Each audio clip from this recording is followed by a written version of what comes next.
നമസ്കാരം. എല്ലാവർക്കും ഹാബിറ്റസ് പീഡിയയുടെ അടുത്തൊരു വീഡിയോയിലേക്ക് സ്വാഗതം. അപ്പോൾ ഇന്നത്തെ വീഡിയോയിൽ നമ്മൾ ഇന്ത്യൻ ഹിസ്റ്ററി പാർട്ട് 4, അതായത് ലാസ്റ്റ് പാർട്ടാണ് ഇന്ത്യൻ ഹിസ്റ്ററിയുടെ ഫൈനൽ പാർട്ട് നമ്മൾ കംപ്ലീറ്റ് ചെയ്യാൻ പോവാണ്. അപ്പോൾ ഈ വീഡിയോയിൽ നമ്മൾ ഈ ഒരു ഏരിയ ആണ് നോക്കുന്നത്, സ്വാതന്ത്ര്യാനന്തര ഇന്ത്യ നേരിട്ട പ്രധാന വെല്ലുവിളികൾ തുടങ്ങിയവ. അപ്പോൾ സ്വാതന്ത്ര്യ ശേഷം ഇന്ത്യയിലെ കാര്യങ്ങൾ എങ്ങനെയായിരുന്നു, അതുപോലെ സാമ്പത്തിക മേഖല, വിദ്യാഭ്യാസ മേഖലയിലൊക്കെ കൊണ്ടുവന്ന കാര്യങ്ങളെ പറ്റിയിട്ടും പരിഷ്കാരങ്ങളെ പറ്റിയിട്ടൊക്കെയാണ് ഈ വീഡിയോയിൽ കവർ ചെയ്യാൻ പോകുന്നത് കേട്ടോ. അപ്പോൾ നമുക്ക് വീഡിയോയിലേക്ക് കടക്കാം. ഇതുവരെ നമ്മുടെ ചാനൽ സബ്സ്ക്രൈബ് ചെയ്യാത്ത സുഹൃത്തുക്കളാണ് വീഡിയോ കാണുന്നതെന്നുണ്ടെങ്കിൽ ജസ്റ്റ് ഒന്ന് ചാനലിൽ കയറി ചെക്കൗട്ട് ചെയ്യുക. നമ്മൾ ഇതിനു മുമ്പും SCRT ബേസ്ഡ് വീഡിയോസും അതുപോലെ PYQ ഓറിയൻറ്റഡ് ആയിട്ടുള്ള ക്ലാസ്സുകളും ഒക്കെ അപ്ലോഡ് ചെയ്തിട്ടുണ്ട്. ചാനലൊന്ന് ചെക്കൗട്ട് ചെയ്യുക. സബ്സ്ക്രൈബ് ചെയ്യുന്ന കാര്യം കൂടി ഒന്ന് പരിഗണിക്കുക കേട്ടോ. അപ്പോൾ നമുക്ക് ക്ലാസ്സിലേക്ക് കടക്കാം. അപ്പോൾ ആ ഒരു പോർഷൻ നമുക്ക് ഈ ചാപ്റ്ററിലാണ് വരുന്നത്, സ്വതന്ത്ര ഇന്ത്യയുടെ വർത്തമാനം. അപ്പോൾ ഇതിൽ തന്നെയാണ് സ്വാതന്ത്ര്യാനന്തര ഇന്ത്യ നേരിട്ട വെല്ലുവിളികളും വരുന്നത്, ഈ ഒരു ചാപ്റ്ററിൽ തന്നെയാണ് കേട്ടോ. നമുക്ക് നോക്കാം. ഇതവിടെ വിഭജനാനന്തര ഇന്ത്യ കൊടുത്തിട്ടുണ്ട്. അപ്പം നമ്മൾ ബൗണ്ടറി ഡിവൈഡ് ചെയ്തതിന് ശേഷം ഇങ്ങനെ പടിഞ്ഞാറൻ പാകിസ്ഥാൻ, കിഴക്കൻ പാകിസ്ഥാൻ എന്ന് പറഞ്ഞിട്ട് പാകിസ്ഥാൻ രണ്ട് ടെറിട്ടറിയാണ് അവർക്ക് മെയിൻലി കൊടുത്തത്. അപ്പോൾ ഈ ഒരു ബൗണ്ടറി വരച്ചത് ആരാണെന്ന് ചോദ്യം വരാം. ഡോക്ടർ സിറിൽ റാഡ്ക്ലിഫ് എന്ന് പറയുന്ന അഭിഭാഷകനാണ് ഈ ഒരു അതിർത്തി രേഖ വരച്ചത്. സിറിൽ റാഡ്ക്ലിഫ് എന്ന് പറയുന്ന ബ്രിട്ടീഷ് അഭിഭാഷകൻ കേട്ടോ. അപ്പം ഇന്ത്യ പാക് വിഭജനത്തിന്റെ ഭാഗമായി അതിർത്തി രേഖ തയ്യാറാക്കിയ സിറിൽ റാഡ്ക്ലിഫ് അതിനു മുമ്പ് ഇന്ത്യ സന്ദർശിക്കുകയോ ഇന്ത്യയുടെ ഭൂമിശാസ്ത്രപരമായ സവിശേഷതകൾ മനസ്സിലാക്കുകയോ ചെയ്തിരുന്നില്ല. അങ്ങനെ ഇന്ത്യയെക്കുറിച്ച് യാതൊരു മുൻധാരണയും ഇല്ലാതെ വെറും 5 ആഴ്ച കൊണ്ട് അദ്ദേഹം തയ്യാറാക്കിയതാണ് റാഡ്ക്ലിഫ് രേഖ. റാഡ്ക്ലിഫ് രേഖ കണ്ടില്ലേ, അതായത് ഇന്ത്യയുടെയും പാകിസ്ഥാന്റെയും ബോർഡർ എന്ന് പറഞ്ഞിട്ട് ഇവിടെ കൊടുത്തിട്ടുണ്ട്. അതുപോലെ തന്നെ ബംഗ്ലാദേശിന്റെ ബോർഡർ, ഇന്നത്തെ ബംഗ്ലാദേശിന്റെ ബോർഡർ ആയിട്ട് കിടക്കുന്ന ഈ ഒരു റെഡ് രേഖ, ഇത് രണ്ടും റാഡ്ക്ലിഫ് രേഖ എന്നാണ് അറിയപ്പെടുന്നത് കേട്ടോ. അപ്പം എന്താണ്, ഇദ്ദേഹം ഇതിനു മുമ്പ് ഇന്ത്യ സന്ദർശിച്ചിട്ടില്ല. അതിൻ്റെ പോലെ തന്നെ ഇവിടുത്തെ ജോഗ്രഫിക്കൽ ഫീച്ചേഴ്സ് ഒന്നും കാര്യമായിട്ട് കൺസിഡർ ചെയ്യാണ്ടാണ് ഇങ്ങനെ ബൗണ്ടറി വരച്ചത്. അപ്പം അതിൻ്റെതായിട്ടുള്ള ഭവിഷ്യത്തുകൾ പിന്നീട് ഉണ്ടായിട്ടുണ്ട്. കാരണം എന്താ വെച്ചാൽ ഇവർ ഇന്നിപ്പോൾ ബംഗ്ലാദേശായിട്ട് ഡിവൈഡ് ചെയ്ത് നിൽക്കുന്ന ഈ ഒരു ടെറിട്ടറിയിലുള്ള ആളുകൾക്ക് കൾച്ചറലി ആയിക്കോട്ടെ അല്ലെങ്കിൽ ലാംഗ്വേജ് ബേസിസിലായിക്കോട്ടെ ഒക്കെ ഇവർ ഈ പടിഞ്ഞാറൻ പാകിസ്ഥാനും കിഴക്കൻ പാകിസ്ഥാനും തമ്മിൽ നല്ല വ്യത്യാസങ്ങളുണ്ടായിരുന്നു. അതിൻ്റെതായിട്ടുള്ള പ്രശ്നങ്ങളും ഉണ്ടായിരുന്നു. പിന്നെ ഒന്ന് ഓർത്ത് നോക്കൂ, ഒരു രാജ്യത്തിൻ്റെ തന്നെ കീഴിലുള്ള മറ്റൊരു പ്രദേശത്തേക്ക് യാത്ര ചെയ്യണമെങ്കിൽ വേറൊരു രാജ്യത്തു കൂടെ സഞ്ചരിച്ചിട്ട് വേണം ഇവർക്ക് പോകാൻ, അല്ലേ? അപ്പോൾ അത് തന്നെ എത്ര വലിയ ജോഗ്രഫിക്കൽ ബാരിയർ. അപ്പം ഇതൊന്നും കൺസിഡർ ചെയ്യാണ്ടാണ് ഇങ്ങനെ ഡിവൈഡ് ചെയ്ത് പോയത്. അതിൻ്റെതായിട്ടുള്ള പ്രശ്നങ്ങളും പിന്നീട് ഉണ്ടായിരുന്നു. ഇനി ഇവിടെ പറയുന്നുണ്ട്, ബംഗാൾ, പഞ്ചാബ് എന്നീ പ്രവിശ്യകൾ മാത്രം പ്രധാനമായിട്ടും വിഭജിക്കപ്പെട്ടിട്ടുണ്ടായിരുന്നു. അപ്പം അതിൽ പശ്ചിമ ബംഗാൾ ഇന്ത്യയിൽ നിലനിന്നപ്പോൾ പൂർവ്വ ബംഗാൾ കിഴക്കൻ പാകിസ്ഥാനായി മാറി. അതുപോലെ പൂർവ്വ പഞ്ചാബ് ഇന്ത്യയുടെയും പശ്ചിമ പഞ്ചാബ് പാകിസ്ഥാന്റെയും ഭാഗമായി. കൂടാതെ അസമിൽ നടത്തിയ ഹിതപരിശോധനയെ തുടർന്ന് സിൽഹെറ്റ് കിഴക്കൻ പാകിസ്ഥാന്റെ ഭാഗമായി. അപ്പം നമുക്ക് ഈ സിൽഹെറ്റിലെ ഹിതപരിശോധന ഒന്ന് വായിക്കാം കേട്ടോ. ബ്രിട്ടീഷ് ഭരണകാലത്ത് അസം പ്രവിശ്യയുടെ ഭാഗമായിരുന്നു സിൽഹെറ്റ്. 1947 മൗണ്ട് ബാറ്റൻ പദ്ധതി പഞ്ചാബിനെയും ബംഗാളിനെയും വിഭജിക്കുന്നതോടൊപ്പം സിൽഹെറ്റിൽ ഹിതപരിശോധന നടത്തുവാൻ ശുപാർശ ചെയ്യുകയും ചെയ്തു. തുടർന്ന് നടന്ന ഹിതപരിശോധനയുടെ ഫലമായി സിൽഹെറ്റിലെ ഭൂരിഭാഗം പ്രദേശങ്ങളും കിഴക്കൻ പാകിസ്ഥാനിൽ ചേരുന്നതിന് അനുകൂലമായ നിലപാട് സ്വീകരിച്ചു. സിൽഹെറ്റിലെ കരിംഗഞ്ച് പ്രദേശം മാത്രമാണ് അസം പ്രവിശ്യയുടെ ഭാഗമായി ഇന്ത്യയോടൊപ്പം നിലകൊണ്ടത്. അപ്പോൾ എന്താണ്, കരിംഗഞ്ച് പ്രദേശം മാത്രമാണ് ഇവിടെ ഇന്ത്യയിൽ നിലനിന്നത്. ബാക്കി ഭാഗങ്ങളൊക്കെ, സിൽഹെറ്റിന്റെ ഭാഗങ്ങളൊക്കെ എവിടേക്ക് പോയി? പാകിസ്ഥാനിലേക്ക് പോയിട്ടുണ്ടായിരുന്നു. ഇനി ഇവിടെ പറയുന്നുണ്ട്, ബംഗാൾ വിഭജിതമായെങ്കിലും പഞ്ചാബിൽ സംഭവിച്ചതുപോലുള്ളൊരു കൂട്ടപലായനം അവിടെ ഉണ്ടായില്ല. അതിനെന്താണ് കാരണം? അപ്പം നമ്മൾ പറഞ്ഞു, ഇവിടെയാണ് എന്ത് വരുന്നത്, ബംഗാൾ വരുന്നത്. അപ്പം വെസ്റ്റ് ബംഗാൾ ഈസ്റ്റ് ബംഗാളായിട്ട് ഡിവൈഡ് ചെയ്തിട്ടുണ്ടായിരുന്നു. അതുപോലെ തന്നെ ഇവിടെ പഞ്ചാബ് ഡിവൈഡ് ചെയ്തിട്ടുണ്ടായിരുന്നു. പക്ഷേ ഈ ഒരു ഭാഗത്താണ് ഏറ്റവും കൂടുതലായിട്ട് അങ്ങോട്ടും ഇങ്ങോട്ടുള്ള കൂട്ടപലായനങ്ങളും അതുപോലെ അക്രമങ്ങളും കൂടുതലായിട്ട് നടന്നത്. ഇവിടെ അത്രയും നടന്നിട്ട് ഉണ്ടായിരുന്നില്ല. അപ്പം അതെന്തുകൊണ്ടാണ്? അതിൻ്റെ കുറച്ച് കാരണങ്ങൾ ഇവിടെ പറയുന്നുണ്ട്. 1905 ബംഗാൾ വിഭജനത്തിനെതിരായ മുന്നേറ്റത്തിലൂടെ വളർന്ന മതനിരപേക്ഷതയിലൂന്നിയ ദേശീയത. അവിടെ 1905 ബംഗാൾ ഡിവിഷൻ നടന്നല്ലോ. അപ്പം അതിനെതിരെ എല്ലാവരും കൂടെ ഒരു വലിയ ദേശീയ പ്രക്ഷോഭം പോലെ ഒരുപാട് കാര്യങ്ങൾ നടത്തുകയും റാലികൾ സംഘടിപ്പിക്കുകയും ബ്രിട്ടീഷ് വിരുദ്ധ സമരങ്ങൾ നടത്തുകയൊക്കെ ചെയ്തിട്ടുണ്ടായിരുന്നു. അപ്പം എന്താണ്, ഒരു ഹാർമണി, അവിടുത്തെ ഹിന്ദുസ്, മുസ്ലിംസ് അല്ലെങ്കിൽ മറ്റ് എല്ലാ കമ്മ്യൂണിറ്റീസും കൂടി ഒരുമിച്ച് നിന്ന് ബംഗാൾ എന്ന് പറയുന്ന ആ ഒരു ദേശം നമ്മുടെ ആണെന്നുള്ള രീതിയിലുള്ള ഒരു ഹാർമണി അവർക്ക് ഉണ്ടായിട്ടുണ്ടായിരുന്നു. അപ്പം മതനിരപേക്ഷതയിലൂന്നിയ ഒരു സെക്യുലർ ആയിട്ടുള്ള നേഷണലിസം അവർക്ക് ഫോം ചെയ്തിട്ടുണ്ടായിരുന്നു. അതുകൊണ്ട് തന്നെ പഞ്ചാബ് സൈഡിലുണ്ടായിരുന്ന അത്രയും പ്രശ്നങ്ങൾ ബംഗാൾ സൈഡിൽ ഉണ്ടായിരുന്നില്ല. അതുപോലെ തന്നെ ബംഗാൾ ജനതയുടെ ഭാഷാപരമായ ഐക്യം, അവരുടെ ലിംഗ്വിസ്റ്റിക് യൂണിറ്റി എന്നൊക്കെ നമുക്ക് പറയാം. അവരുടെ സെയിം ഭാഷ ഷെയർ ചെയ്യുന്നു, സെയിം കൾച്ചർ ഷെയർ ചെയ്യുന്നു. അപ്പം അതിലൂന്നിയ ഒരു ഐക്യം അവർക്ക് ഉണ്ടായിരുന്നു.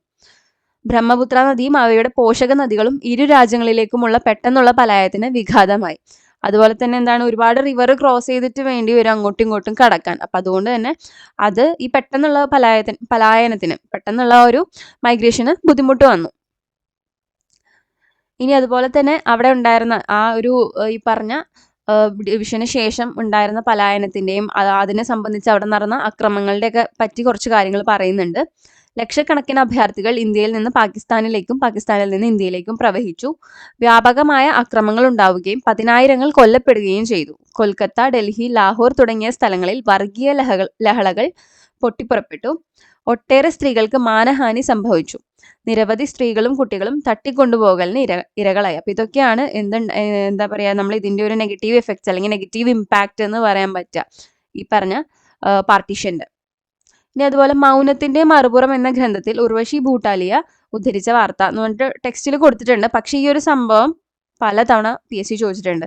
ഈ മൗനത്തിൻ്റെ മറുപുറം അല്ലെങ്കിൽ the other side of silence എഴുതിയത് ആരാണെന്നുള്ളത് ഉർവശി ഭൂട്ടാലിയാണ് കേട്ടോ. അപ്പം അതിൽ എന്തിനെ പറ്റിയാണ് പരാമർശിക്കണമെന്നും ചോദിച്ചിട്ടുണ്ട്. എന്തിനെ പറ്റിയാന്ന് ചോദിക്കുമ്പോൾ പാർട്ടീഷനെ പറ്റിയിട്ടാണ് പരാമർശിച്ചിട്ടുള്ളത്. അപ്പോൾ ഈ ഒരു സംഭവം ഓർത്തിരിക്കുക. The other side of silence അല്ലെങ്കിൽ മൗനത്തിൻ്റെ മറുപുറം എന്ന് പറയുന്ന ഗ്രന്ഥം രചിച്ചത് ഉർവശി ഭൂട്ടാലിയ. എന്തായിരുന്നു അതിൻ്റെ പ്രമേയം എന്ന് ചോദിച്ചാൽ ഈ പറഞ്ഞ വിഭജനമായിരുന്നു, പാർട്ടീഷൻ ഓഫ് ഇന്ത്യ ആയിരുന്നു അതിൻ്റെ പ്രമേയം.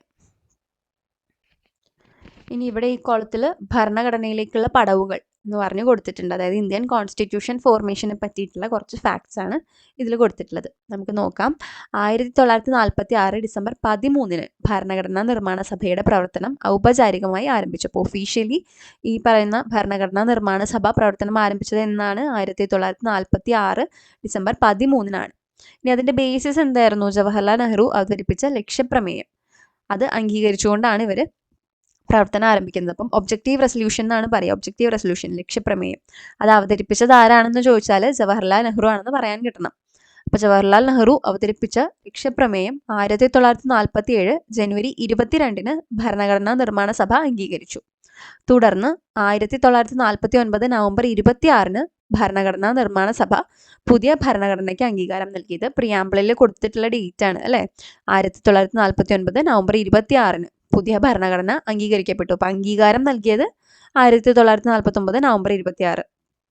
ഇനി ഇത് നിലവിൽ വന്നത് എപ്പോഴാണ്? ഈ ഭരണഘടന നിലവിൽ വന്നത് 1950 ജനുവരി 26. അപ്പോൾ അത് തെറ്റിക്കരുത്. അംഗീകാരം നൽകിയത് 1949, നിലവിൽ വന്നത് 1950. ഇനി ഇത് നിലവിൽ വരുമ്പം ഇന്ത്യയുടെ പ്രിയാമ്പിൾ, ഈ ഇന്ത്യൻ കോൺസ്റ്റിറ്റ്യൂഷൻ്റെ പ്രിയാമ്പിളിൽ എഴുതിയിരുന്നത് പരമാധികാര ജനാധിപത്യ റിപ്പബ്ലിക് എന്നാണ്. ഇന്ന് അതിൻ്റെ കൂടെ തന്നെ എന്തും കൂടെ കൂട്ടിച്ചേർത്തിട്ടുണ്ട്? പരമാധികാര, സ്ഥിതി സമത്വ, മതേതരത്വ ജനാധിപത്യ റിപ്പബ്ലിക് അല്ലേ. അപ്പം അന്ന് പക്ഷേ സെക്യുലറിസം സോഷ്യലിസം ഉണ്ടായിരുന്നില്ല, പിന്നീട് കൂട്ടിച്ചേർത്തതാണ്. അപ്പോൾ ഭരണഘടനാ പ്രകാരം 1951-52 നടന്ന സ്വതന്ത്ര ഇന്ത്യയിലെ ആദ്യ പൊതു തെരഞ്ഞെടുപ്പിൻ്റെ അടിസ്ഥാനത്തിൽ ഇന്ത്യയിൽ ഒരു പാർലമെന്ററി ജനാധിപത്യ സംവിധാനം നിലവിൽ വന്നു. അപ്പോൾ എന്നാണ് ആദ്യത്തെ ഇലക്ഷൻ നടന്നത്? സ്വതന്ത്ര ഇന്ത്യയിലെ ആദ്യത്തെ പൊതു തെരഞ്ഞെടുപ്പ് നടക്കുന്നത് 1951-52. അപ്പോൾ ഇത്രയും വർഷങ്ങളും ഈ ഫാക്റ്റുകളും ഓർത്തിരിക്കുക. പ്രധാനപ്പെട്ട ഒരു ഏരിയ തന്നെയാണ് കേട്ടോ. അത്യാവശ്യം നല്ല രീതിയിൽ ചോദ്യങ്ങൾ വന്നിട്ടുള്ളതാണ്, ഇമ്പോർട്ടൻ്റ് ആണ്. അപ്പോൾ ഈ ഒരു പെട്ടികളി നല്ലപോലെ പഠിച്ചിരിക്കുക. ഇനി ബംഗ്ലാദേശ് രൂപീകരണം. 1947 ഓഗസ്റ്റ് 15 ഇന്ത്യയിൽ ബ്രിട്ടീഷ് ഭരണം അവസാനിപ്പിച്ചപ്പോൾ ഇന്നത്തെ ബംഗ്ലാദേശ് ഉൾപ്പെടുന്ന ഭാഗം കിഴക്കൻ പാകിസ്ഥാൻ എന്നാണ് അറിയപ്പെട്ടത്. നമ്മൾ നേരത്തെ മാപ്പ് കണ്ടല്ലോ അല്ലേ. ഇനി പടിഞ്ഞാറൻ പാകിസ്ഥാനിൽ നിന്ന് വിവേചനം നേരിട്ട കിഴക്കൻ പാകിസ്ഥാൻ 1971 സ്വാതന്ത്ര്യം നേടി ബംഗ്ലാദേശ് എന്ന രാജ്യമായി മാറി. നമ്മൾ പറഞ്ഞതാണ് അല്ലേ. ഇനി മഹാത്മാഗാന്ധിയുടെ കൊലപാതകത്തെ പറ്റിയിട്ട് ഒരു ചെറിയൊരു സ്റ്റേറ്റ്മെൻറ്റ് കൊടുത്തിട്ടുണ്ടായിരുന്നു. പക്ഷെ അതിൽ നമുക്ക് ഇത് ഓർത്തിരിക്കുക കേട്ടോ, എവിടെ വെച്ചാണ് അദ്ദേഹത്തിനെ വെടിവെച്ച് കൊന്നത് എന്നുള്ളത്. അപ്പോൾ ഹിന്ദു മുസ്ലിം ഐക്യത്തിനായി പ്രയത്നിച്ച ഗാന്ധിജിയെ ന്യൂഡൽഹിയിലെ ബിർള ഹൗസ് അങ്കണത്തിൽ വെച്ച്, അപ്പോൾ എവിടെ വെച്ചാണ്? ബിർള ഹൗസ് അങ്കണത്തിൽ വെച്ച് 1948 ജനുവരി 30 വർഗീയവാദിയായ നാഥുറാം വിനായക് ഗോഡ്സെ വെടിവെച്ച് കൊലപ്പെടുത്തി. അപ്പോൾ എവിടെ വെച്ചിട്ടാണ്? ബിർള ഹൗസ് അങ്കണത്തിൽ വെച്ചിട്ട് ന്യൂഡൽഹിയിലെ 1948 ജനുവരി 30 അങ്ങനെ അദ്ദേഹം മരണമടയാണ് ഉണ്ടായത്. ഇനി നമ്മൾ മെയിൻ കാര്യത്തിലേക്ക് കടക്കുന്നു. സ്വതന്ത്ര ഇന്ത്യ നേരിട്ട വെല്ലുവിളികൾ എന്തൊക്കെയാണ്? ഇന്ത്യ സ്വാതന്ത്ര്യം ലഭിച്ചതിന് ശേഷം സ്വതന്ത്ര ഇന്ത്യ നേരിട്ട പ്രധാനപ്പെട്ട വെല്ലുവിളികൾ ഏതൊക്കെയാണ്? അഭയാർത്ഥികളുടെ പുനരധിവാസം അല്ലേ. ഇപ്പം നമ്മൾ കിഴക്കൻ പാകിസ്ഥാനിൽ നിന്നും പടിഞ്ഞാറൻ പാകിസ്ഥാനിൽ നിന്നും 2 സ്ഥലത്തു നിന്നും വരുന്ന അഭയാർത്ഥി പ്രവാഹം ഉണ്ടായിരുന്നു. അപ്പോൾ അവരെ എങ്ങനെ അക്കോമഡേറ്റ് ചെയ്യണം എന്നുള്ളത് ഒരു വലിയ ചാലഞ്ചായിരുന്നു. അതുപോലെ നാട്ടുരാജ്യങ്ങളുടെ സംയോജനം, പോർച്ചുഗീസ് ഫ്രഞ്ച് അധീന പ്രദേശങ്ങളുടെ കൂട്ടിച്ചേർക്കൽ. ബ്രിട്ടീഷുകാരെ മാത്രമേ നമ്മൾ ക്വിറ്റ് ഇന്ത്യ പറഞ്ഞ് ഇവിടുന്ന് വിട്ടിട്ടുള്ളൂ. പോർച്ചുഗീസുകാരും ഫ്രഞ്ചുകാരും അവരുടെ അധീനതയിലുള്ള ചില പ്രദേശങ്ങളൊക്കെ ഇപ്പോഴും ഇവിടെ നിലനിൽക്കുന്നുണ്ട്. അപ്പം അത് അവർ എന്താ പറയുക, കുറച്ച് പേര് പോവാം എന്നൊക്കെ പറഞ്ഞ് സെറ്റായി എങ്കിലും ആ പ്രദേശങ്ങളെ എങ്ങനെ ഇന്ത്യയിലേക്ക് കൂട്ടിച്ചേർക്കണം എന്നുള്ള കാര്യങ്ങൾ. ഇനി അടിസ്ഥാനത്തിലുള്ള സംസ്ഥാനങ്ങളുടെ പുനഃസംഘടന, ഇന്ത്യൻ സമ്പദ്ഘടന ശക്തിപ്പെടുത്തൽ, സ്വതന്ത്രമായ ഒരു വിദേശ നയം രൂപപ്പെടുത്തൽ. ഇതൊക്കെയാണ് പ്രധാന വെല്ലുവിളികൾ പറയുന്നത് കേട്ടോ. ഇതൊക്കെ നമുക്ക് ഡീറ്റെയിൽ ആയിട്ട് ഓരോന്നോരോന്നായിട്ട് നോക്കാം. ഫസ്റ്റ്, അഭയാർത്ഥികളുടെ പുനരധിവാസം. അപ്പം നമ്മൾ ഈ വിഭജനത്തിന് ശേഷം പാകിസ്ഥാനിൽ നിന്നുള്ള 60 ലക്ഷത്തിലധികം ജനങ്ങൾ ഇന്ത്യയിൽ അഭയാർത്ഥികളായി മാറി. ഈ അഭയാർത്ഥികളെ പുനരധിവസിപ്പിക്കാനുള്ള നടപടികൾ ഗവൺമെന്റ് സ്വീകരിച്ചു.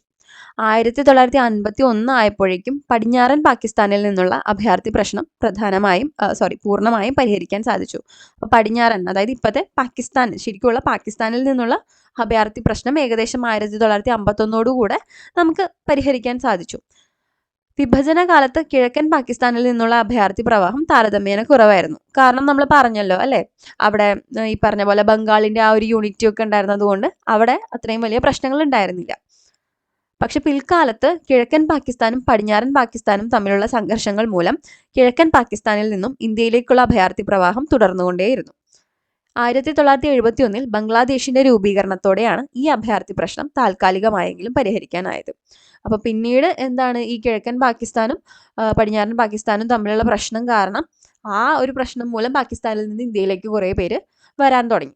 അത് നമുക്ക് അവരെയൊക്കെ അക്കോമഡേറ്റ് ചെയ്യാനുള്ള ഒരു ബുദ്ധിമുട്ട് ഇന്ത്യയിലുണ്ടായിരുന്നു. അങ്ങനെ 1971 ബംഗ്ലാദേശിന്റെ രൂപീകരണം, അതിനും പ്രധാന സഹായം കൊടുത്തത് ആരാണ്? ഇന്ത്യ തന്നെയാണ് ആ ബംഗ്ലാദേശിന്റെ രൂപീകരണത്തിന് വേണ്ട പ്രധാനപ്പെട്ട കുറേ കാര്യങ്ങളൊക്കെ ചെയ്തു കൊടുത്തത്.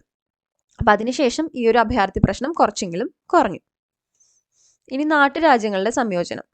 അപ്പോൾ നാട്ടുരാജ്യങ്ങളെ സംയോജനം എന്ന് പറയുമ്പം ഇവിടെ ഉണ്ടായിരുന്ന നാട്ടുരാജ്യങ്ങളോട് ബ്രിട്ടീഷുകാർ പോകുമ്പോൾ പറഞ്ഞത്, നിങ്ങൾക്ക് വേണമെങ്കിൽ പാകിസ്ഥാൻ്റെ കൂടെ ചേരാം, അല്ലെങ്കിൽ ഇന്ത്യയുടെ കൂടെ ചേരാം, ഇനി അതല്ലെങ്കിൽ നിങ്ങൾക്ക് സ്വതന്ത്ര രാജ്യങ്ങളായിട്ട് നിലനിൽക്കണമെങ്കിൽ അങ്ങനെ നിൽക്കാം എന്ന് പറഞ്ഞിട്ടാണ് പോയത്. അപ്പോൾ 3 ഓപ്ഷനാണ് അവർക്ക് കൊടുത്തത്, 3 ചോയ്സസാണ് കൊടുത്തത്. ഒന്നെങ്കിൽ ഇന്ത്യയുടെ കൂടെ, അല്ലെങ്കിൽ പാകിസ്ഥാൻ്റെ കൂടെ, അല്ലെങ്കിൽ നിങ്ങൾ സ്വന്തമായിട്ട് നിങ്ങളുടെ രാജ്യമായിട്ട് നിന്നോളാൻ പറഞ്ഞിട്ടാണ് പോയത്. അപ്പം അതിനുശേഷം നമ്മുടെ ഈ ഒരു ടെറിട്ടറിൻ്റെ ഉള്ളിൽ തന്നെ വേറെ വേറെ കുഞ്ഞു കുഞ്ഞു രാജ്യങ്ങൾ നിൽക്കുക എന്ന് പറയുമ്പം അതും അഡ്മിനിസ്ട്രേറ്റീവ് തരത്തിൽ, അല്ലെങ്കിൽ അഡ്മിനിസ്ട്രേഷൻ അതൊരു ബുദ്ധിമുട്ടായിരിക്കുമല്ലോ. അതുപോലെ തന്നെ മാക്സിമം രാജ്യങ്ങളെ നമ്മുടെ കൂടെ ചേർക്കാൻ വേണ്ടിയിട്ടുള്ളൊരു പരിപാടിയായിരുന്നു ഈ ലയന കരാർ, ഇൻസ്ട്രുമെന്റ് ഓഫ് അസഷൻ. അപ്പം അതുവഴി എന്താ പറയുക, ഈ ഇൻസ്ട്രുമെന്റ് ഓഫ് അസഷനിൽ ഒപ്പുവെപ്പിക്കുക എന്നുള്ളത് ഒരു ദൗത്യമായി ഏറ്റെടുത്തുകൊണ്ട് 2 പേരുണ്ടായിരുന്നു. ആരാണ്? സർദാർ വല്ലഭായ് പട്ടേലും VP മേനോനും. അവർ 2 പേരും നയിച്ചിരുന്ന ഒരു സംഘം ഈ ഇൻസ്ട്രുമെന്റ് ഓഫ് അസഷനിൽ നാട്ടുരാജ്യങ്ങളെ കൂട്ടിച്ചേർക്കാൻ വേണ്ടി നടക്കുകയായിരുന്നു. അതിന് പല തരത്തിലും സൈനിക നടപടികളിലൂടെയും അതുപോലെ തന്നെ ചർച്ചകളിലൂടെയും ഒക്കെ ഇവരെ കൊണ്ട് ഈ ഒരു കരാറിൽ ഒപ്പുവെക്കാൻ വേണ്ടി ശ്രമിച്ചിട്ടുണ്ടായിരുന്നു. അപ്പം നമുക്ക് ഇതൊന്ന് വായിക്കാം കേട്ടോ.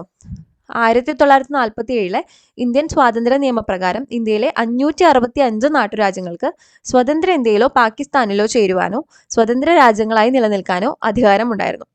നാട്ടുരാജ്യങ്ങളെ ഇന്ത്യൻ യൂണിയനിൽ ലയിപ്പിക്കുക എന്നത് രാജ്യത്തെ സംബന്ധിച്ചിടത്തോളം ശ്രമകരമായ ഒരു ദൗത്യമായിരുന്നു. ഈ ദൗത്യം വിജയകരമായി പൂർത്തിയാക്കിയത് ആഭ്യന്തരമന്ത്രിയായിരുന്ന സർദാർ വല്ലഭായ് പട്ടേലും സ്റ്റേറ്റ് ഡിപ്പാർട്ട്മെന്റിന്റെ സെക്രട്ടറി ആയിരുന്ന VP മേനോനും. ആരാന്ന് ഓർത്തിരിക്കണം, സർദാർ വല്ലഭായ് പട്ടേലും VP മേനോനും നയിച്ച സംഘമായിരുന്നു. ലയന കരാറിൽ, ഇൻസ്ട്രുമെന്റ് ഓഫ് അസഷനിൽ ഒപ്പുവെച്ച് ഇന്ത്യൻ യൂണിയനിൽ ചേരാൻ അവർ എല്ലാ നാട്ടുരാജ്യങ്ങളെയും ക്ഷണിച്ചു. എന്നാൽ ജുനഗദ്, കശ്മീർ, തിരുവിതാംകൂർ, ഹൈദരാബാദ് എന്നീ നാട്ടുരാജ്യങ്ങളിലെ ഭരണാധികാരികൾ ഇന്ത്യൻ യൂണിയനിൽ ചേരാൻ വിസമ്മതിച്ചു. അപ്പോൾ ആരൊക്കെയായിരുന്നു വിസമ്മതിച്ചു നിന്നത്? ജുനഗദ്, കാശ്മീർ, തിരുവിതാംകൂർ, ഹൈദരാബാദ്. ഈ നാട്ടുരാജ്യങ്ങളെ അനുരഞ്ജന ചർച്ചകളിലൂടെയും സൈനിക നടപടികളിലൂടെയുമാണ് ഇന്ത്യൻ യൂണിയനിൽ ലയിപ്പിച്ചത്. ഇന്ത്യൻ യൂണിയനിൽ ചേർക്കപ്പെട്ട നാട്ടുരാജ്യങ്ങളിലെ ഭരണാധികാരികൾക്ക് പ്രൈവി പേഴ്സ് അനുവദിച്ചു നൽകി. അപ്പോൾ ഈ പ്രൈവി പേഴ്സ് എന്ന് പറയുന്നത് എന്താണെന്ന് വെച്ചാൽ, ഇതുവരെ ഈ ഭരണാധികാരികൾക്ക് അവർക്ക് രാജാവാണ് എന്നുള്ള ഒരു സ്റ്റേറ്റസും അവർക്ക് അവരുടേതായിട്ടുള്ള അധികാരങ്ങളൊക്കെ ഉണ്ടായിരുന്നു. പക്ഷെ ഇനിയിപ്പം ഇന്ത്യ എന്ന് പറയുന്ന രാജ്യത്തിലേക്ക് ഇവർ യോജിച്ച് അല്ലെങ്കിൽ സംയോജനം നടത്തി കഴിഞ്ഞു കഴിഞ്ഞാൽ ഇവർക്ക് ആ ഒരു അധികാരവും കാര്യങ്ങളൊക്കെ പോയല്ലോ. പക്ഷെ എന്നാലും ഒരു സ്റ്റേറ്റസ് നിലനിർത്തി പോകാനും അതുപോലെ തന്നെ സ്റ്റേറ്റിന്റെ വക ഒരു അലവൻസ് കൊടുക്കുക എന്നുള്ള രീതിയിലാണ് ഈ പ്രൈവി പേഴ്സ് കൊടുത്തു പോയിരുന്നത്. അപ്പം അത് അവർക്കൊരു കോമ്പൻസേഷൻ എന്നുള്ള രീതിയിൽ അവർക്ക് കൊടുത്തു പോരുക എന്നുള്ളതാണ്. അപ്പം എന്താണ് ഈ പ്രൈവി പേഴ്സ് എന്നും കൂടെ നമുക്ക് നോക്കാം കേട്ടോ.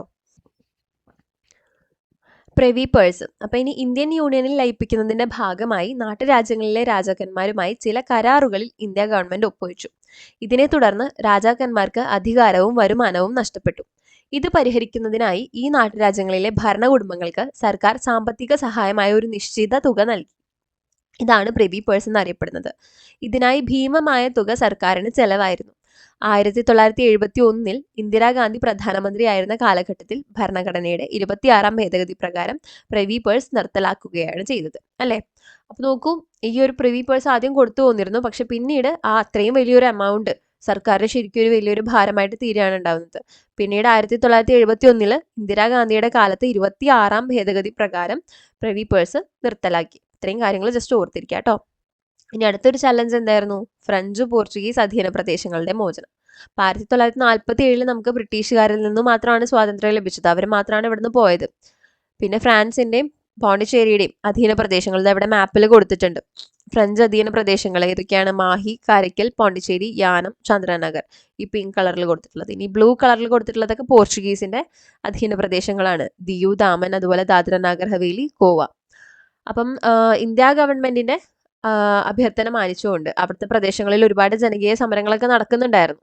അപ്പം ആ ജനകീയ സമരങ്ങളെ തുടർന്നും അതുപോലെ തന്നെ ഇന്ത്യ ഗവൺമെന്റിന്റെ അഭ്യർത്ഥന മാനിച്ചുകൊണ്ടും 1954 ഫ്രാൻസ് ഇവിടം വിട്ടുപോകാൻ തയ്യാറായി. അപ്പൊ ഫ്രാൻസ് സ്വമേധയാ അവർ തയ്യാറായിട്ട് ഇവിടുന്ന് വിട്ടുപോകാമെന്ന് പറഞ്ഞു. അവരുടെ കീഴിലുണ്ടായിരുന്ന പോണ്ടിച്ചേരി, മാഹി, യാനം, കാരയ്ക്കൽ, ചന്ദ്രനഗർ എന്നീ പ്രദേശങ്ങൾ കേന്ദ്ര ഗവൺമെന്റിന്റെ നേരിട്ടുള്ള ഭരണത്തിന്റെ കീഴിലായി, അതായത് യൂണിയൻ ടെറിട്ടറി ആയിട്ട് നമ്മളുടെ ഇന്ത്യൻ യൂണിയനിലേക്ക് കിട്ടി.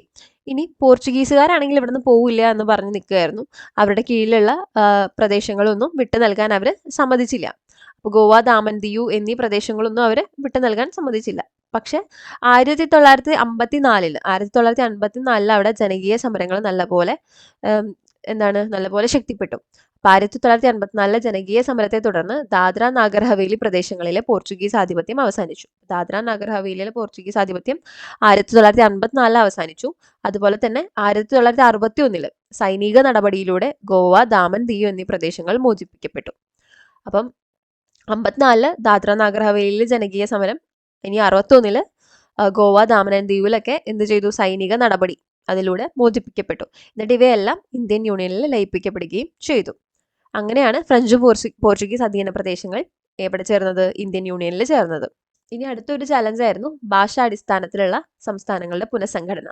അപ്പോൾ ഈ ഭാഷാടിസ്ഥാനത്തിൽ സംസ്ഥാനങ്ങൾ കൊണ്ടുവരണം, അല്ലെങ്കിൽ ഭാഷാടിസ്ഥാനത്തിൽ ശരിക്കും ഒരു കോൺഗ്രസിന്റെ കമ്മിറ്റികൾ രൂപീകരിക്കണം എന്നുള്ളതായിരുന്നു ആദ്യം കൊണ്ടുവന്നത്. സംസ്ഥാനങ്ങൾ രൂപീകരിക്കപ്പെടുന്നതിന് മുമ്പ് ഈ കോൺഗ്രസ് സെഷൻ സമ്മേളനം ഉണ്ടാവുമല്ലോ, ആനുവൽ സെഷൻ ഉണ്ടാവുമല്ലോ. അപ്പം അതിലൊരു സെഷനിൽ ഇവർ പറഞ്ഞു, നമുക്ക് കുറച്ചും കൂടെ നമ്മുടെ ഒരു അഡ്മിനിസ്ട്രേഷൻ നല്ലപോലെ നടത്താൻ വേണ്ടിയിട്ട് നമുക്ക് ഭാഷാടിസ്ഥാനത്തിൽ കോൺഗ്രസ് കമ്മിറ്റികൾ രൂപീകരിക്കണം എന്ന് പറഞ്ഞു. അങ്ങനെയാണ് കേരള പ്രദേശ് കോൺഗ്രസ് കമ്മിറ്റി ഒക്കെ കേരളത്തിൽ ഉണ്ടായത്. അപ്പം അത് പറഞ്ഞത്, അങ്ങനെ ഒരു സംഭവം കൊണ്ടുവന്നത് 1920 നാഗ്പൂർ കോൺഗ്രസ് സമ്മേളനത്തിൽ വെച്ചിട്ടാണ് ഈ കമ്മിറ്റികൾ ഇങ്ങനെ രൂപീകരിക്കാൻ തീരുമാനിച്ചത്. പിന്നെ സ്വാതന്ത്ര്യാനന്തരം സംസ്ഥാനങ്ങളെ ഭാഷാടിസ്ഥാനത്തിൽ പുനഃസംഘടിപ്പിച്ചതുമായി ബന്ധപ്പെട്ട കുറച്ച് കാര്യങ്ങൾ ഇവിടെ പറയുന്നുണ്ട്. അപ്പോൾ ഇത് സ്വാതന്ത്ര്യം കിട്ടുന്നതിന് മുമ്പ് കോൺഗ്രസ്സുകാർ ചെയ്തൊരു കാര്യമാണ് കേട്ടോ, ഭാഷാടിസ്ഥാനത്തിൽ കോൺഗ്രസ് കമ്മിറ്റികൾ രൂപീകരിക്കുക എന്നുള്ളത് 1920. സ്വാതന്ത്ര്യാനന്തരം എങ്ങനെയാണ്? സ്വാതന്ത്ര്യാനന്തരം ആദ്യം പറയുന്നത് എങ്ങനെയാണെന്ന് വെച്ചാൽ, ഈ ഒരു ഇങ്ങനെ സംസ്ഥാന പുനഃസംഘടനയെ പറ്റി ഇങ്ങനൊരു സംഭവം പഠിക്കാൻ, അല്ലെങ്കിൽ അതിൻ്റെ പഠിച്ച റെക്കമെൻഡേഷൻസ് നൽകാൻ വേണ്ടിയിട്ട് ഒരു ഭാഷാ പ്രവിശ്യ കമ്മീഷനെ നിയമിക്കുകയാണ് ചെയ്യുന്നത്. അപ്പോൾ ആ കമ്മീഷന്റെ അധ്യക്ഷൻ S.K. ധറാണ് കേട്ടോ. S.K. ധർ കമ്മീഷൻ എന്നാണ് അറിയപ്പെടുക.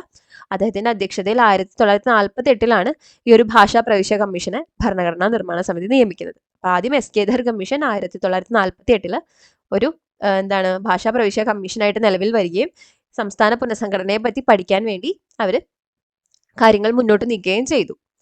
ഇനി ഭാഷാ സംസ്ഥാനങ്ങൾ വേണമെന്ന ശക്തമായ ആവശ്യത്തെ പരിശോധിച്ച് റിപ്പോർട്ട് സമർപ്പിക്കുന്നതിനായി വേറൊരു കമ്മിറ്റിയും കൂടെ വന്നു, അല്ലെ? ജവഹർലാൽ നെഹ്റു, സർദാർ വല്ലഭായ് പട്ടേൽ, പട്ടാഭി സീതാരാമയ്യർ എന്നിവർ ഉൾപ്പെട്ട കമ്മിറ്റിയെ ഇതാരാ നിയമിക്കുന്നത്? ഇന്ത്യൻ നാഷണൽ കോൺഗ്രസ് ആണ് കേട്ടോ നിയമിക്കുന്നത്. JVP കമ്മിറ്റി എന്നാണ് ഇതിനെ അറിയപ്പെടുക. ജവഹർലാൽ നെഹ്റു, സർദാർ വല്ലഭായ് പട്ടേൽ, പട്ടാഭി സീതാരാമയ്യ. 1948 തന്നെ ഇന്ത്യൻ നാഷണൽ കോൺഗ്രസ് ആണ് ഇതിനെ നിയോഗിക്കുന്നത്. മറ്റേത് ആരാണ് നിയമിച്ചത്? ഭരണഘടനാ നിർമ്മാണ സമിതിയാണ് ഈ പറയുന്ന S.K. ധർ കമ്മീഷനെ നിയമിച്ചത്. ഇനി ഈ സമയത്ത് തന്നെ 1952 ഒക്കെ ആയപ്പോൾ തെലുങ്ക് ഭാഷ സംസാരിക്കുന്നവർക്ക് പ്രത്യേക ആന്ധ്ര സംസ്ഥാനം വേണം എന്ന ആവശ്യം ഉയർന്നു വരികയും 1952 ഈ ഒരു ആവശ്യം ഉന്നയിച്ച് പോറ്റി ശ്രീരാമുലു നിരാഹാര സമരം ചെയ്ത് മരണം വരിക്കുകയും ചെയ്തു.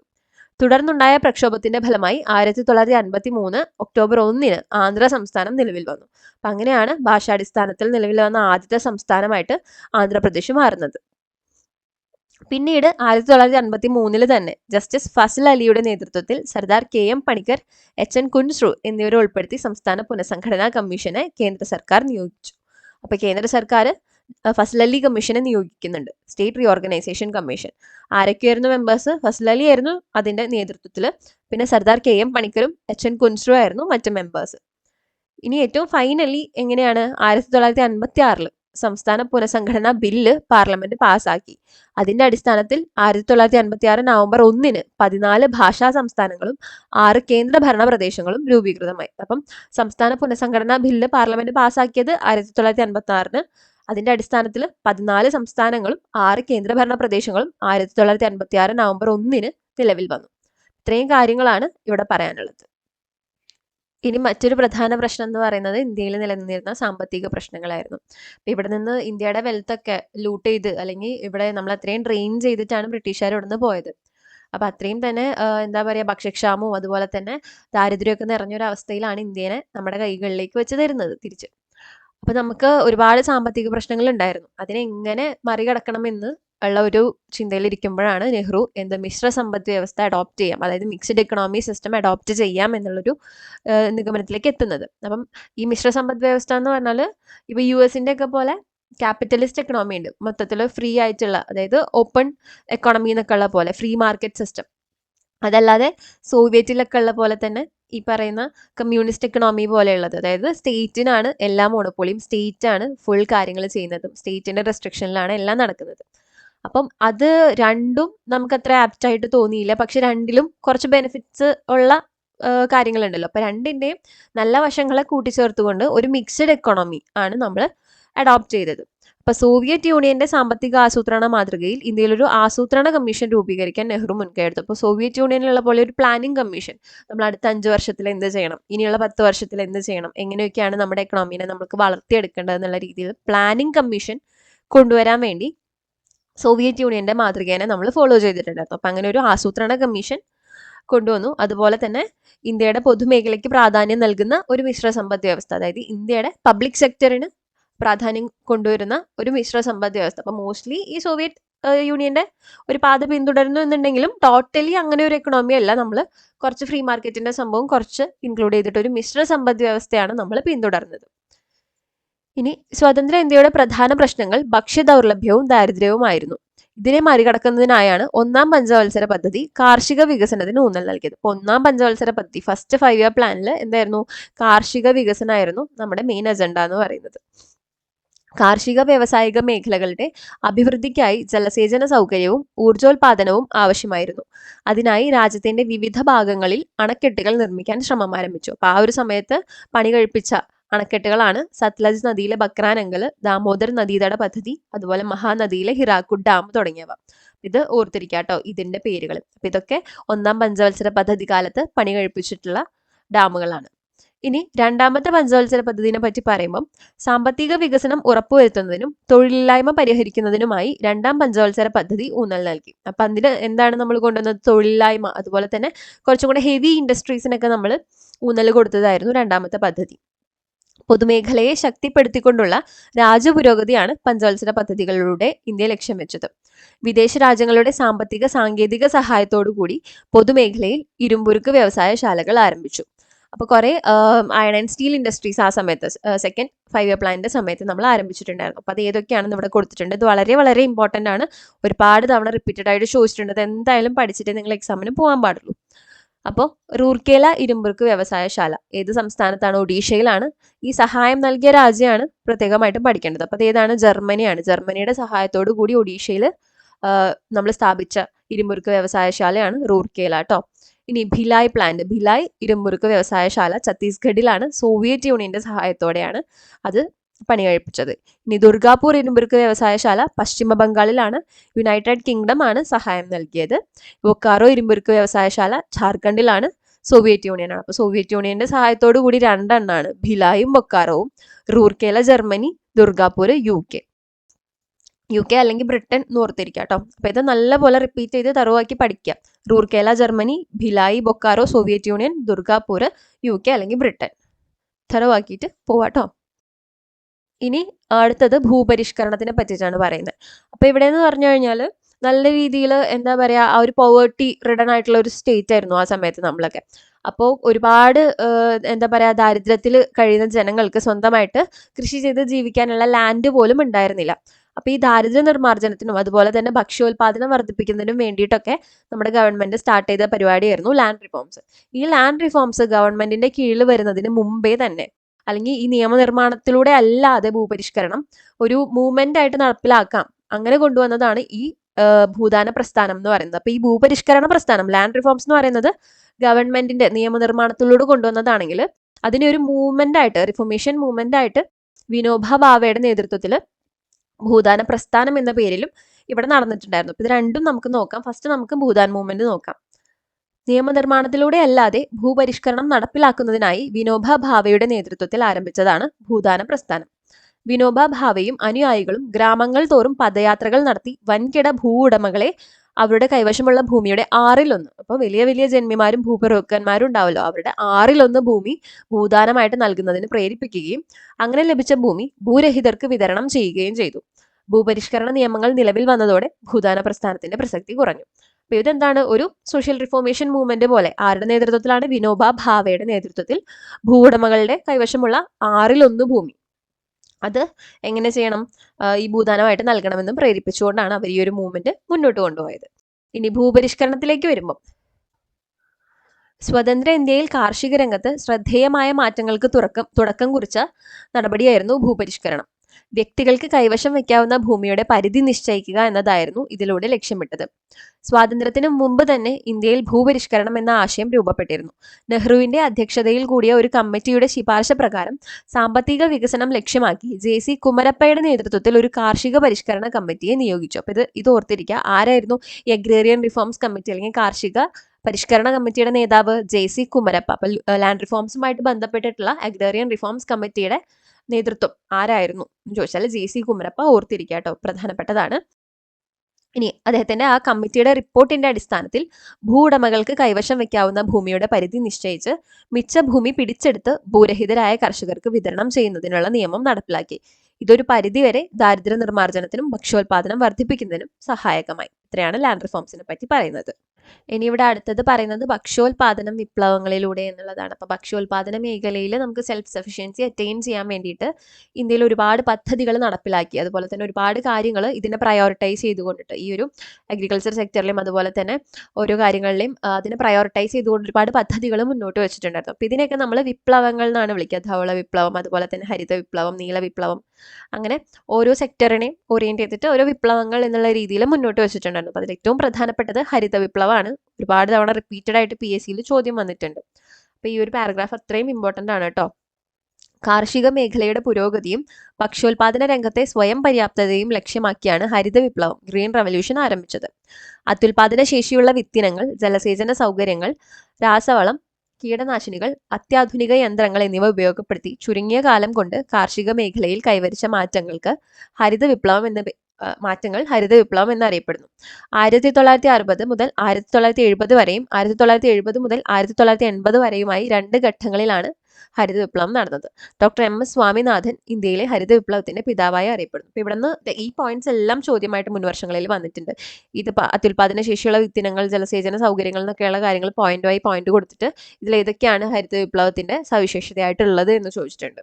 അല്ലെങ്കിൽ ഈ പോയിന്റ്സ് തന്നിട്ട് ഇത് എന്തിനെ ഇൻഡിക്കേറ്റ് ചെയ്യുന്ന, എന്ത് സംഭവത്തിന്, എന്ത് പദ്ധതിനെ ഇൻഡിക്കേറ്റ് ചെയ്യുന്ന പോയിന്റ്സ് ആണ് ഇതെന്ന് ചോദിച്ചിട്ടുണ്ട്. അതുപോലെ തന്നെ ഈ ഹരിത വിപ്ലവത്തിന്റെ ആദ്യഘട്ടം ഏത് വർഷം മുതൽ ഏത് വർഷം വരെയാണെന്ന് ചോദിച്ചിട്ടുണ്ട്. അതുപോലെ ഹരിത വിപ്ലവത്തിന്റെ 2ാം ഘട്ടം ഏതാണെന്ന് ചോദിച്ചിട്ടുണ്ട്. അപ്പോൾ ഈ ഇയേഴ്സ് ഓർത്തിരിക്കുക. ആദ്യഘട്ടം 1960 മുതൽ 70 വരെയാണ്. അതുപോലെ 2ാം ഘട്ടം 70 മുതൽ 80 വരെയാണ്. ഈ 2 ഘട്ടങ്ങളും ഓർത്തിരിക്കുക കേട്ടോ.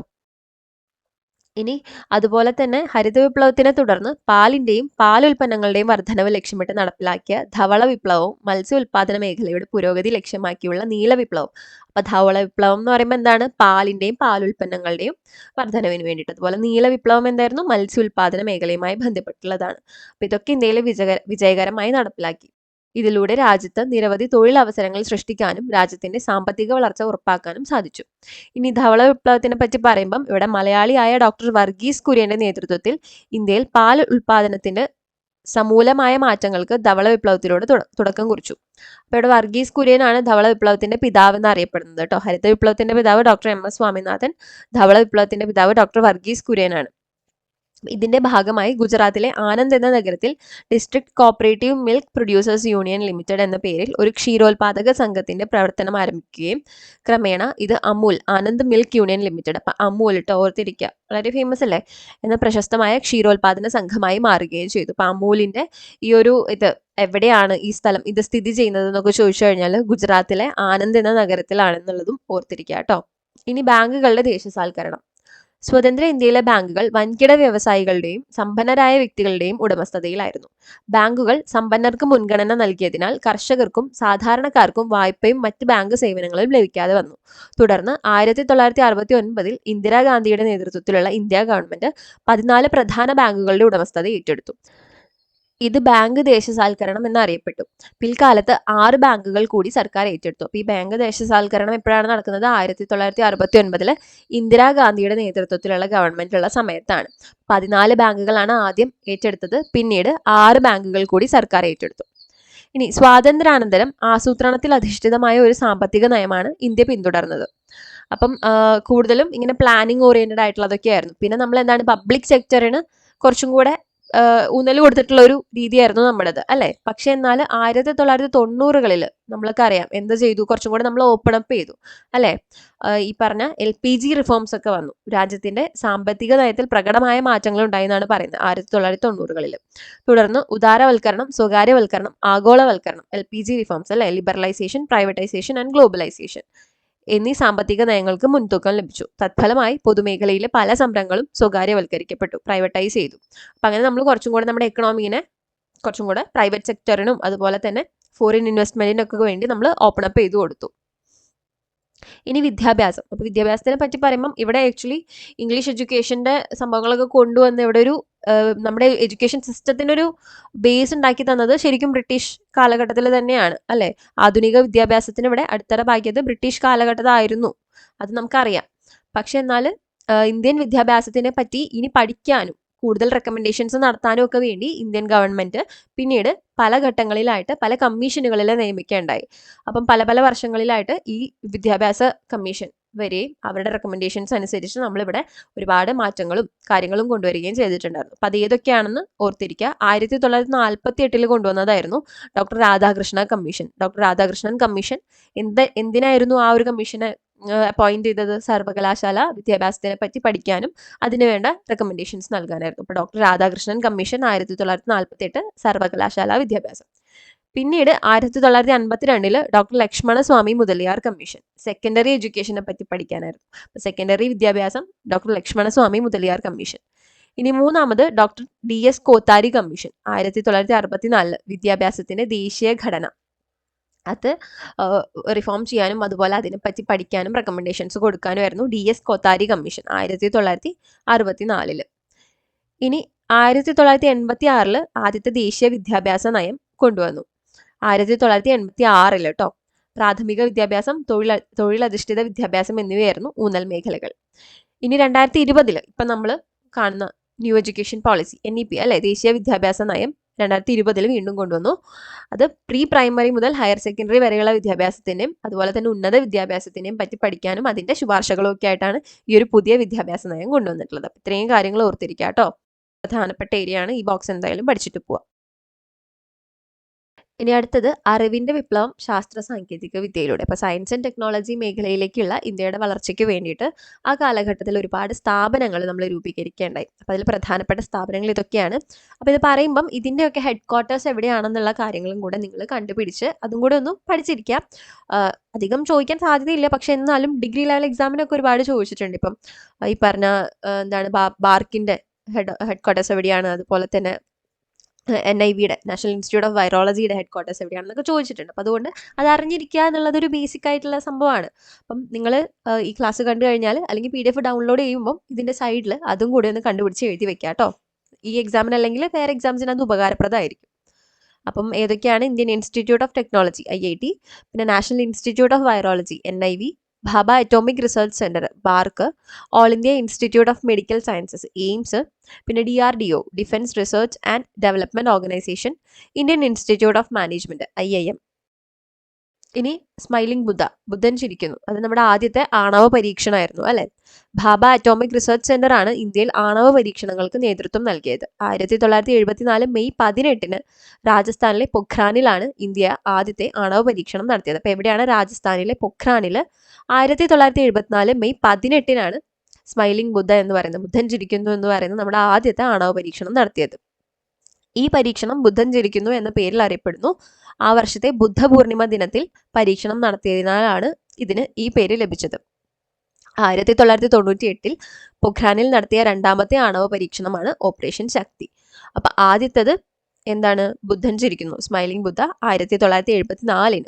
ഇനി 1988 രണ്ടാമത്തെ ആണവ പരീക്ഷണം നടത്തിയിട്ടുണ്ടായിരുന്നു. അതിന്റെ പേരാണ് ഓപ്പറേഷൻ ശക്തി. ഇനി ബഹിരാകാശ ഗവേഷണത്തിലേക്ക് വരുമ്പോൾ രാഷ്ട്രവികസനത്തിന് ബഹിരാകാശ സാങ്കേതിക വിദ്യ ഉപയോഗിക്കാമെന്നുള്ള കാഴ്ചപ്പാടാണ് ഇന്ത്യൻ ബഹിരാകാശ ഗവേഷണത്തിന്റെ അടിസ്ഥാനം. ഹോമി ജെ ഭാഭ, വിക്രം സാരാഭായ് എന്നിവർ ബഹിരാകാശ ഗവേഷണ രംഗത്ത് സ്തുത്യർഹമായ സേവനം നൽകിയ പ്രധാന ഇന്ത്യൻ ശാസ്ത്രജ്ഞരാണ്. ഈ രണ്ട് പേരുകൾ ഓർത്തിരിക്കുക, ഹോമി ജെ ഭാഭ അതുപോലെ വിക്രം സാരാഭായ്. ഇനി ബഹിരാകാശ പര്യവേക്ഷണം ലക്ഷ്യമാക്കി പ്രവർത്തിക്കുന്ന വിവിധ സ്ഥാപനങ്ങൾ നമ്മുടെ രാജ്യത്ത് പ്രവർത്തിച്ചു വരുന്നു. ഈ പ്രധാനപ്പെട്ട സ്ഥാപനങ്ങളും അതിൻ്റെ ആ കേന്ദ്രങ്ങൾ എവിടെയാണ് സ്ഥിതി ചെയ്യുന്നത് എന്നുള്ളതും ഓർത്തിരിക്കുക. ചോദ്യം വന്നിട്ടുണ്ട് മുമ്പ് കേട്ടോ. 1969 സ്ഥാപിച്ചിട്ടുള്ളതാണ് ബംഗളൂരു കേന്ദ്രമാക്കി സ്ഥാപിതമായ Indian space research organisation ISRO. അപ്പോൾ ISROന്റെ കേന്ദ്രം എവിടെയാണ് സ്ഥിതി ചെയ്യുന്നത്? ബംഗളൂരിൽ കേട്ടോ. 1969 ISRO സ്ഥാപിച്ചത്. അതുപോലെ ശ്രീഹരിക്കോട്ടയിലെ സതീഷ് ധവാൻ സ്പേസ് സെന്റർ. അപ്പോൾ സതീഷ് ധവാൻ സ്പേസ് സെന്റർ എവിടെയാണ് സ്ഥിതി ചെയ്യുന്നത്? ശ്രീഹരിക്കോട്ടയിൽ. അത് നമ്മുടെ ലോഞ്ചിങ് സെന്റർ ആണ് അല്ലേ, റോക്കറ്റൊക്കെ ലോഞ്ച് ചെയ്യുന്ന സ്ഥലമാണ്. ഇനി ഹൈദരാബാദ് കേന്ദ്രമാക്കി പ്രവർത്തിക്കുന്ന national remote sensing centre NRSC എവിടെയാണ്? ഹൈദരാബാദിലാണ്. തിരുവനന്തപുരത്തുള്ള Vikram Sarabhai space centre VSSC തുടങ്ങിയവ ഇന്ത്യൻ ബഹിരാകാശ ഗവേഷണ വകുപ്പ് നിയന്ത്രിക്കുന്ന മറ്റ് പ്രധാന സ്ഥാപനങ്ങളാണ്. അപ്പോൾ ഏതൊക്കെയാണ്? ISRO എവിടെയാണ്? ബാംഗ്ലൂരിൽ 1969 സ്ഥാപിക്കപ്പെട്ടത്. പിന്നെ ശ്രീഹരിക്കോട്ടയിലെ സതീഷ് ധവാൻ സ്പേസ് സെന്റർ, ഹൈദരാബാദിലെ NRSC, തിരുവനന്തപുരത്ത് VSSC. ഇത്രയും കാര്യങ്ങൾ ഓർത്തിരിക്കുക. ഇനി ബഹിരാകാശ പര്യവേക്ഷണ ദൗത്യങ്ങളിൽ ഇന്ത്യയെ ലോകത്തിന്റെ നെറുകയിലെത്തിച്ച അഭിമാനകരമായ നേട്ടങ്ങളിൽ പ്രധാനപ്പെട്ടവ ചുവട് ചേർക്കുന്നു. അപ്പോൾ ഏതൊക്കെയാണ് നമ്മുടെ പ്രധാനപ്പെട്ട ഇന്ത്യയിലെ പര്യവേക്ഷണ ദൗത്യങ്ങൾ എന്നാണ് പറയുന്നത്. 1975 ഏപ്രിൽ 19 ഇന്ത്യയുടെ ആദ്യത്തെ കൃത്രിമോപഗ്രഹമായ ആര്യഭട്ട വിക്ഷേപണ ദൗത്യം. അപ്പോൾ 1975 ഏപ്രിൽ 19 ആര്യഭട്ട, ഇന്ത്യയുടെ ആദ്യത്തെ കൃത്രിമോപഗ്രഹമായ ആര്യഭട്ട വിക്ഷേപണം നടത്തുന്നത്. പിന്നെ ചന്ദ്രയാൻ 1, ചന്ദ്രയാൻ 2, ചന്ദ്രയാൻ 3 എന്നീ ചാന്ദ്ര പര്യവേക്ഷണ ദൗത്യങ്ങൾ. 2013 മംഗൾയാൻ ദൗത്യം, സൗര ഗവേഷണ ദൗത്യം, ബഹിരാകാശ കാലാവസ്ഥാ പഠനം എന്നിവ ലക്ഷ്യമാക്കിയുള്ള ആദ്യത്തെ L1 വിക്ഷേപണ ദൗത്യം. ഇത്രയൊക്കെയാണ് ഇന്ത്യയിലെ പ്രധാനപ്പെട്ട ദൗത്യങ്ങൾ. ഇവ കൂടാതെ മനുഷ്യരെ ബഹിരാകാശത്ത് എത്തിക്കുന്നതിനായുള്ള ഗഗൻയാൻ ദൗത്യം വിജയകരമായി പൂർത്തീകരിക്കുന്നതിനുള്ള പരിശ്രമത്തിലാണ് ഇന്ത്യ ഇപ്പോൾ. അപ്പോൾ ഗഗൻയാൻ എന്ന് പറയുന്നത് എന്താണ്? മനുഷ്യരെ ബഹിരാകാശത്തേക്ക് എത്തിക്കാനുള്ള ഇന്ത്യയുടെ മറ്റൊരു പുതിയ മിഷനാണ് അല്ലേ. ഇനി ദേശീയ ബഹിരാകാശ ദിനം എന്താണ്? ചാന്ദ്രോപരിതലത്തിൽ ചാന്ദ്രയാൻ 3 പര്യവേക്ഷണം വിജയകരമായി പൂർത്തീകരിച്ചതിന്റെ സ്മരണയ്ക്കായി ഇന്ത്യയിൽ എല്ലാ വർഷവും ഓഗസ്റ്റ് 23 ദേശീയ ബഹിരാകാശ ദിനമായി ആചരിച്ചു വരുന്നു. അപ്പോൾ എന്നാണ്? ഓഗസ്റ്റ് 23 ദേശീയ ബഹിരാകാശ ദിനമായിട്ട് ആചരിക്കുന്നത്. ഇനി മിസൈൽ മാൻ ഓഫ് ഇന്ത്യ എന്നറിയപ്പെടുന്നത് ആരാണ്? ഇന്ത്യയുടെ രാഷ്ട്രപതിയായിരുന്ന ഡോക്ടർ APJ അബ്ദുൽ കലാം ആണെന്ന് ഓർത്തിരിക്കുക കേട്ടോ. അപ്പം അദ്ദേഹത്തിനെയാണ് മിസൈൽ മാൻ ഓഫ് ഇന്ത്യ എന്നറിയപ്പെടുന്നത്. ഇനി ഇന്ത്യയുടെ വിദേശ നയം. അപ്പം ഇന്ത്യയുടെ വിദേശ നയത്തെ പറ്റി പറയുമ്പം അതിന്റെ മുഖ്യ ശില്പി എന്നറിയപ്പെടുന്നത് ജവഹർലാൽ നെഹ്റു ആണ്. അപ്പം ഇന്ത്യയുടെ വിദേശ നയത്തിന്റെ മുഖ്യ ശില്പി ജവഹർലാൽ നെഹ്റു ആണ്. അദ്ദേഹം നമ്മുടെ ദേശീയ താല്പര്യങ്ങൾ സംരക്ഷിക്കുന്ന തരത്തിലുള്ള ഒരു വിദേശ നയത്തിനാണ് രൂപം നൽകിയത്. അപ്പം ഇന്ത്യയുടെ വിദേശ നയത്തിന്റെ അടിസ്ഥാന തത്വങ്ങൾ എന്തൊക്കെയാണെന്ന് ചോദിച്ചാൽ ഈ കൊടുത്തിരിക്കുന്ന 5 കാര്യങ്ങളാണ്. എന്തൊക്കെയാണ്? പീസ്ഫുൾ കോഎക്സിസ്റ്റൻസ്, സമാധാനപരമായ സഹവർത്തിത്വം. അതുപോലെ കൊളോണിയലിസത്തിനും വർണ്ണവിവേചനത്തിനും എതിരായി നിലകൊള്ളുക, ദേശീയ സുരക്ഷയും പരമാധികാരവും സംരക്ഷിക്കുക, ചേരിചേരാ നയം, പഞ്ചശീല തത്വങ്ങൾ. അപ്പം ഇതിൽ ചേരിചേരാ നയവും പഞ്ചശീല തത്വങ്ങളും നമ്മൾ എടുത്ത് പറയേണ്ടതുണ്ട്. അതിൽ ചേരിചേരാ പ്രസ്ഥാനം, നോൺ അലൈൻമെന്റ് മൂവ്മെന്റ് അല്ലെങ്കിൽ നോൺ അലൈൻഡ് മൂവ്മെന്റ് 2ാം ലോക യുദ്ധത്തിന് ശേഷം അമേരിക്കയും സോവിയറ്റ് യൂണിയനും രണ്ട് ആഗോള ശക്തികളായി മാറി. അപ്പോൾ കോൾഡ് വാർ നടക്കുന്ന സമയം അല്ലെ, ശീതയുദ്ധം ആരംഭിച്ചു. അപ്പോൾ ലോക സമാധാനത്തിന് തന്നെ ഈ ഒരു ശീതയുദ്ധം ഭീഷണിയായിട്ട് ഇരിക്കുകയായിരുന്നു. ഇരു ശാക്തിക ചേരികളിലും ചേരാതെ സ്വതന്ത്രമായി നിൽക്കുന്നതിനും രാജ്യതാൽപര്യങ്ങൾ സംരക്ഷിക്കുന്നതിനുമായി ഇന്ത്യയുടെ നേതൃത്വത്തിൽ രൂപപ്പെടുത്തിയ വിദേശ നയത്തിന്റെ അടിസ്ഥാനത്തിൽ രൂപീകരിച്ചതാണ് ചേരിചേരാ പ്രസ്ഥാനം. ലോകത്തിലെ എല്ലാ രാജ്യങ്ങളുമായും ആരോഗ്യകരമായ ബന്ധം പുലർത്താൻ ശ്രമിക്കുന്നതിനോടൊപ്പം ലോകരാഷ്ട്രങ്ങൾക്കിടയിൽ ഇന്ത്യയുടെ അന്തസ്സും താല്പര്യങ്ങളും ഉയർത്തിപ്പിടിക്കുന്നതിന് രാജ്യം പ്രത്യേകം ശ്രദ്ധിക്കുന്നു. അപ്പോൾ ഇതിൽ ഈ പറഞ്ഞ ചേരിചേരാ പ്രസ്ഥാനത്തിന്റെ പ്രധാന ശില്പികളാണ് ടെക്സ്റ്റിൽ. ഇവരുടെ ഫോട്ടോ കൊടുത്തിട്ടുണ്ട്. പേര് ടെക്സ്റ്റിൽ എടുത്ത് പറഞ്ഞിട്ടില്ല, പക്ഷെ എന്നാലും ചോദിക്കാം. അപ്പൊ ചേരിചേരാ പ്രസ്ഥാനത്തിന്റെ പ്രധാന ശില്പികൾ ആരൊക്കെയാണ്? ജവഹർലാൽ നെഹ്റു, അതുപോലെ ജോസഫ് ബ്രോസ് ടിറ്റോ യുഗോസ്ലാവിയയിലെ നേതാവായിരുന്നു, അതുപോലെ Gamal Abdul Nasser Egypt, Sukarno Indonesia, Kwame Nkrumah ആരാണ്? ഘാനയിലെ ലീഡറായിരുന്നു. അപ്പൊ ഇവർ 5 പേരുമായിരുന്നു ചേരിചേരാ പ്രസ്ഥാനത്തിന്റെ പ്രധാന ശില്പികൾ. പേരുകൾ ഓർത്തിരിക്കുക കേട്ടോ. ഇനി പഞ്ചശീല തത്വങ്ങൾ പ്രധാനപ്പെട്ട ഒരു ഏരിയയാണ്, ഓർത്തിരിക്കുക. പഞ്ചശീല തത്വങ്ങൾ ഇന്ത്യയുടെ വിദേശ നയത്തിന്റെ അടിസ്ഥാനത്തിൽ രൂപപ്പെട്ടതാണ് പഞ്ചശീല തത്വങ്ങൾ. 1954 ഇന്ത്യയുടെ പ്രധാനമന്ത്രിയായിരുന്ന ജവഹർലാൽ നെഹ്റുവും ചൈനീസ് പ്രധാനമന്ത്രിയായിരുന്ന ചൗ എൻ ലായും, അപ്പൊ ആരൊക്കെയാണ്? ജവഹർലാൽ നെഹ്റുവും അതുപോലെ തന്നെ ചൈനീസ് പ്രധാനമന്ത്രിയായിരുന്ന ചൗ എൻ ലായും ഒപ്പുവെച്ച പഞ്ചശീല തത്വങ്ങളിൽ താഴെ പറയുന്ന കാര്യങ്ങൾ ഉൾക്കൊള്ളുന്നു. എന്തൊക്കെയാണ്? രാജ്യങ്ങളുടെ അതിർത്തിയും പരമാധികാരവും പരസ്പരം അംഗീകരിക്കുക, പരസ്പരം ആക്രമിക്കാതിരിക്കുക, നോൺ അഗ്രഷൻ പോളിസി എന്ന് പറയും. ഇനി അതുപോലെ തന്നെ ആഭ്യന്തര കാര്യങ്ങളിൽ പരസ്പരം ഇടപെടാതിരിക്കുക, ഇന്റേണൽ അഫയേഴ്സിൽ അങ്ങോട്ടും ഇങ്ങോട്ടും ഇടപെടാതിരിക്കുക, സമത്വവും പരസ്പര സഹായവും പുലർത്തുക, സമാധാനപരമായ സഹവർത്തിത്വം പാലിക്കുക.